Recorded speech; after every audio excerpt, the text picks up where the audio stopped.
O Sergas fará probas aleatorias cada 15 días nas residencias de maiores. Así o sinalou o presidente da Xunta tras o Consello. Todo o persoal realizará test PCR cada 2 semanas e os centros de día non pecharán. O presidente da Xunta de Galicia, Núñez Feijóo, sinalou hoxe que se realizarán cada 15 días probas aleatorias aos residentes de centros de maiores que non presenten síntomas compatibles co coronavirus. Ademais, realizaránse cribados constantes cada 2 semanas a todo o persoal vinculado a estes espazos laboralmente, unhas 15.000 persoas, incluindo os centros de discapacitados.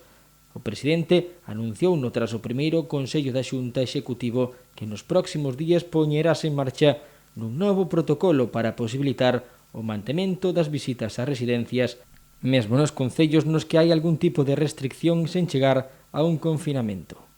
Tomamos a decisión de realizar cada 15 días un cribado ao 100% do persoal que traballa nas residencias de terceira idade e nos centros de discapacidade de Galicia.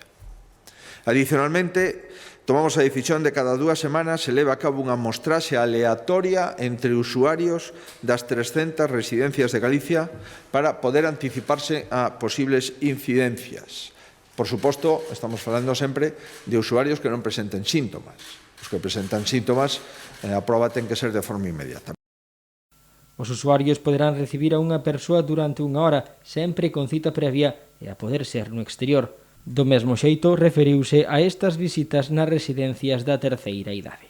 Pois ben, o Comité Clínico, despois de evalualo, sobre todo coa información dos xeriatras do Comité Clínico, adopta a decisión que o Goberno fai súa de elaborar un protocolo que entrará en vigor nos próximos días da próxima semana, luns ou martes, para posibilitar o mantenimento das visitas nas residencias da terceira idade, aínda que haxa restriccións no termo municipal onde se ubican. Ese protocolo establecerá que se limitarán as visitas a unha persona por residente, cunha duración máxima de 1 hora ao día.